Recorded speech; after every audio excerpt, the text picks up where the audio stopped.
மூத்த பத்திரிகையாளர் திரு துக்ளக் ரமேஷ் அவர்கள் வந்திருக்கார். சார் வணக்கம். செங்கோட்டையினுடைய கட்சி பொறுப்புகள் பறிக்கப்பட்டிருக்கு, அவருடைய ஆதரவாளர்களுடைய பொறுப்புகளும் பறிக்கப்பட்டிருக்கு. அதிமுகவுல மிக முக்கிய நகர்வு அது பார்க்கலையா? இதனுடைய அடுத்த நகர்வு எப்படி இருக்கும்னு நினைக்கிறீங்க? தேர்தலில் வெற்றியை சந்திப்பதற்கு கட்சியிலிருந்து பிரிந்தவர்கள், நீக்கப்பட்டவர்கள் மறுபடியும் இணைத்துக் கொள்வது நல்லது என்ற ஒரு நியாயமான நல்ல கருத்தை திரு செங்கோட்டையன் முன்வைத்தார். அந்த கருத்தை அவர் உண்மையில் முன்வைப்பதற்கு காரணம் என்ன? 2026 நாடாளுமன்ற தேர்தலில் 24வது ஆண்டு நடந்த நாடாளுமன்ற தேர்தலில் அதிமுக படுமோசமான தோல்வியை எடப்பாடி பழனிசாமியின் செயல்பாடு காரணமாக சந்தித்தது. பாரதிய ஜனதாவுடன் கூட்டணி வைக்காத காரணத்தாலும் திரு ஓபிஎஸ், திரு டிடிவி தினகரன் ஆகியோரை இணைத்துக் கொள்ள முடியாது என்ற அகம்பாவத்துடன் பேசியதாலும் அதிமுக தோல்வியை சந்தித்தது. மிக மோசமான தோல்வி. 7 தொகுதிகளில் டெபாசிட்டை பறிகொடுத்து 13 தொகுதிகளில் 3வது இடத்திற்கு தள்ளப்பட்டது என்பது அவமானகரமான தோல்வி. அந்த தோல்விக்கு பிறகும் திரு எடப்பாடி பழனிசாமி அதே பாதையில் தான் தொடர்ந்து பயணிக்கிற முடிவில் இருக்கிறார் என்பதைத்தான் செங்கோட்டையனுக்கு விளக்கம் கூட கேட்காமல், நோட்டீஸ் கூட அனுப்பாமல் அவர் நீக்கிய நடவடிக்கை என்பது அமைந்திருக்கிறது. ஆகவே திரு எடப்பாடி பழனிசாமியின் இந்த முடிவு அதிமுக தொண்டர்கள் மனதில் வருத்தத்தையே ஏற்படுத்தும். திரு எடப்பாடி பழனிசாமி எடுத்திருக்கிற இந்த நடவடிக்கை தொடர்ந்து அதிமுக தோல்வியை தழுவுவதற்கு தான் வழிவகுக்கும். அதே நேரத்துல ஒரு தலைமைக்கு கெடு விதிப்பது அப்படிங்கிறது, நீங்க அதிமுக தலைமையை க்ளோஸா 30 ஆண்டுகளுக்கு மேல வாட்ச் பண்ணிட்டு இருக்கீங்க. இதுவரை யாரும் கெடுதலா விதித்தது இல்ல. பேர் கொடுப்பாங்க, வெளியேறுவாங்க, குற்றச்சாட்டு வைப்பாங்க. செங்கோட்டையன் கொஞ்சம் அதிகமா போயிட்டாரோ? இல்ல, அப்படி செயல்பட்டது சரியல்ல என்று கருதினாலும் கூட ஒரு கட்சி தலைமை நோட்டீஸ் அனுப்பி விளக்கம் கேட்கும். திமுகவில் இவரை விட வேகமாக செயல்பட்டவர்கள், தலைமைக்கு எதிராக செயல்பட்டவர்களுக்கு விளக்கம் கேட்டு நோட்டீஸ் அனுப்பி அதன் பிறகுதான் நடவடிக்கை எடுத்திருக்கிறார்கள். திரு வைகோ விஷயத்திலும் சரி, மற்றவர்கள் விஷயத்திலும் சரி. அப்படி எந்த நோட்டீஸும் அனுப்பாமல் எடுத்தேன் கவிழ்த்தேன் என்ற பாணியில், இன்னும் சொல்ல போனால் குறைந்தபட்சம் உயர்மட்ட குழு அல்லது உயர் தலைவர்களை கூட கலந்து பேசாமல் இவர் இந்த முடிவை எடுத்திருக்கிறார். ஒரு அதிகாரபூர்வமாக எந்த கூட்டமும் நடந்ததாக தெரியவில்லை. திரு எடப்பாடி பழனிசாமி இந்த முடிவை எடுத்த போது திண்டுக்கல்லில் இருக்கிறார். அங்கே கட்சியின் பொருளாளரும் துணை பொதுச் செயலாளரும் இருக்கிறார்கள். இவர்களை தவிர மற்ற நிர்வாகிகள் வெவ்வேறு ஊர்களில் இருக்கிறார்கள். தொலைபேசியில் பேசினார் என்று விளக்கம் கொடுக்கலாம். ஏன் நோட்டீஸ் அனுப்புவதற்கு கூட கால அவகாசம் அளிக்கவில்லை? ஆகவே அதை விடுங்கள். அவர் எழுப்பிய கருத்துக்கள் நியாயமான கருத்துக்கள். தொண்டர்கள் மத்தியில் மட்டுமல்ல, எடப்பாடி பழனிசாமி பக்கத்தில் இருக்கக்கூடிய சிலரே அவரிடம் நேரடியாக தெரிவித்த கருத்துக்கள் தான். அவர்கள் கூறிய கருத்தை அலட்சியப்படுத்தும் எடப்பாடி பழனிசாமி. நேற்றைக்கு கூட அந்த 6 முன்னாள் அமைச்சர்களின் பெயரை திரு செங்கோட்டையன் கூறியிருக்கிறார். அதை திரு எடப்பாடி பழனிசாமியால் மறுக்க முடியுமா? அவர்கள் முன்வைத்த கருத்துக்கு என்ன பதில்? அதை சொன்னாரா இன்று வரை? ஆகவே திரு எடப்பாடி பழனிசாமி தன்னிச்சையாக ஆணவ போக்கோடு செயல்பட்டிருக்கிறார் என்பதைத்தான் அவரது இந்த நடவடிக்கை காட்டுகிறது.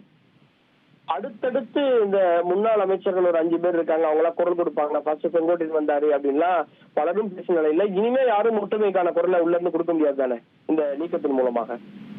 அதன் மூலம் நட்டம் அவர்களுக்கு அல்ல. 2024 தேர்தல் தோல்விக்கு பிறகு எப்படி ஒரு மாவட்ட செயலாளர்கள் கூட்டத்தை கூட்டி ஒரு அர்த்தமற்ற ஆலோசனையை திரு எடப்பாடி பழனிசாமி நடத்தினாரோ, அதே போல 2026 தேர்தல் முடிந்த பிறகு ஏன் தோல்வி ஏற்பட்டது என்று ஒரு ஆலோசனையை நடத்தலாம். அப்போது அவர்கள் தைரியமாக பேசுகிறார்களா என்று பார்க்க வேண்டும். இன்னும் செங்கோட்டையனுடைய எம்எல்ஏ பதவி, அதாவது ஒண்ணு அவரை கட்சியினுடைய அடிப்படை உறுப்புல இருந்து நீக்கணும். அது இன்னும் நீக்காம வச்சிருக்காங்கன்னா அது பின்னணி என்னவா பாக்குறீங்க? நீ எம்எல்ஏ பதவி நீக்குவதால் ஒன்றும் ஆகிவிட போவதில்லை. இடைத்தேர்தல் நடக்கப் போவதில்லை. திரு செங்கோட்டையனும் அது குறித்து கவலைப்பட போவதில்லை. திரு செங்கோட்டையனுக்கு இருக்கக்கூடிய வாய்ப்புகளைத்தான் நாம் இனி சிந்திக்க வேண்டும். திரு செங்கோட்டையன் ஏற்கனவே நீக்கப்பட்டவர்களோடு இணைந்து செயல்படலாம், அல்லது இவர்கள் அனைவரும் கூடி திரு எடப்பாடி பழனிசாமிக்கு பாடம் புகட்டுவதற்கான வழிமுறைகள் பற்றி ஆலோசிப்பார்கள் என்று நான் எதிர்பார்க்கிறேன். நன்றி திரு ரமேஷ். உங்களுடைய பார்வைகளை பதிவு செய்ததற்கு நன்றி. அதிமுகவுல இது உள்ளுக்குள்ளேயே இன்னும் இது புகைந்து கொண்டிருக்கும் அப்படின்னு விஷயங்கள்லாம் வெளிப்படுத்திருக்கீங்க. இது அதிமுகவுக்கு தான் நீங்க இழப்பு அப்படின்னு சொல்றீங்க. அதே நேரத்துல கட்சி பதவியை பறித்தது மகிழ்ச்சி அப்படின்னு செங்கோட்டையன் தன்னுடைய மகிழ்ச்சியை வெளிப்படுத்தியிருக்காரு. தொடர்ந்து நாங்கெல்லாம் இந்த குரல் கொடுப்போம் அப்படின்ற தர்மம் வெல்ல வேண்டும் அப்படின்றதுக்காக தான் நாங்க இணைய வேண்டும் அப்படின்னு குரல் கொடுத்தேன் அப்படின்னும் செங்கோட்டையன் விளக்கம் கொடுத்திருக்காரு அப்படின்னு தெரிகிறது. செங்கோட்டையன் அதிமுகவுல மிக மூத்த தலைவர், எம்ஜிஆரோடு பயணித்தவர், அப்போது சட்டமன்ற உறுப்பினராக இருந்தவர்.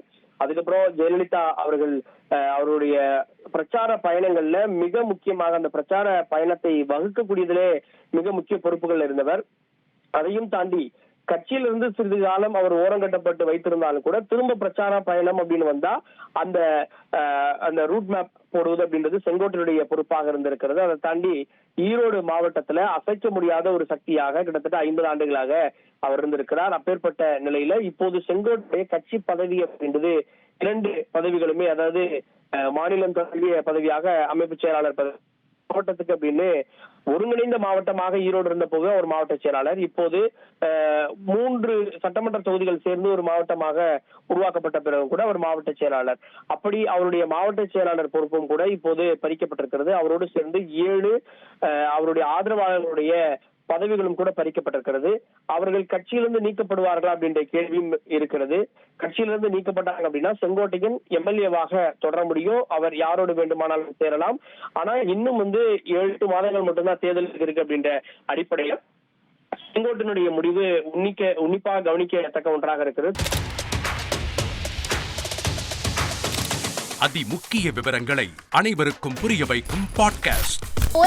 தவிர்க்க முடியாத முதல் மக்கள் வளைகுடா நாடுகள் பிரான்சிஸுக்கு பிரியா சம்பவங்களை தேடி களத்திற்கே உங்களை அழைத்து செல்லும் ஸ்பாட்லைட்.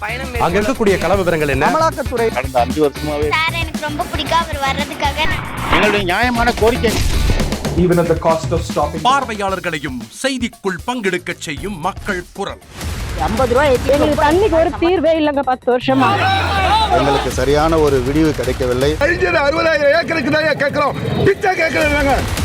புத்தம் புதிதாக வித்தியாசமாக ஹெலிகாப்டர்களின் உதவி என்ன படிக்கலாம்ன்றதுல பேரண்ட்ஸும் என்கரேஜ் பண்ணணும், ஸ்டூடெண்ட்ஸும் தேர்வு செஞ்சு. எனக்கும் சீமானனுக்கும் பெரிய வித்தியாசம் இல்லைங்க. ஒரு பாயிண்டா சொல்லணும். உங்களுக்கான தலைவர்களை பொழுதுபோக்கு தளத்தில் தேடாதீர்கள், போராட்ட களத்தில் தேடுங்கள். அனைத்தும் உங்களுக்காக. எப்போதும் இணைந்திருங்கள் தந்தி டிவியுடன். தவிர்க்க முடியாத தம்ப்நெயில்ஸ், கலக்கலான கண்டென்ட்ஸ், சினிமாவும் சீரியஸ் பிரச்சனைகளும், பல வருடங்கள் தளபதி இடைவெளி விஜய் இந்த படத்துல கலகலப்பும் கைகலப்பும். Me too love you. Thank you so much. Mass ஏத்துறது ஏற்ற தெரிக்குதுனாலே டன்னு தான். பிரேக்கே இல்லாமல் பிரேக்கிங் நியூஸ் சொல்லும் தந்தி டிவி ஆப். இன்ஸ்டா தலைமுறை வரை இறங்கி அடிக்கும் தந்தி டிவியின் டிஜிட்டல் எக்ஸ்க்ளூசிவ். அது தண்ணிக்குள்ள போகும்போது ஹேங் ஆயிடுச்சு. உங்களுக்கு விஜய் சார் எந்த அளவுக்கு ரொம்ப பிடிக்கும்? Of course, Malayalis are huge Vijay sir fans. 2 பேருமே ரொம்ப பிடிக்கும் எனக்கு. தந்தி டிவி ஆப்பை இலவசமா டவுன்லோட் செய்யுங்க, ஃபாலோ பண்ணுங்க, சப்ஸ்கிரைப் பண்ணுங்க, என்ஜாய் பண்ணுங்க. ட்ரெண்ட ஃப்ரெண்ட் ஆக்கிக்கோங்க. தந்தி டிவியின் சப்ஸ்கிரைபர்ஸ் அண்ட் ஃபாலோவர்ஸ் குடும்பத்துல நீங்களும் இணையுங்க.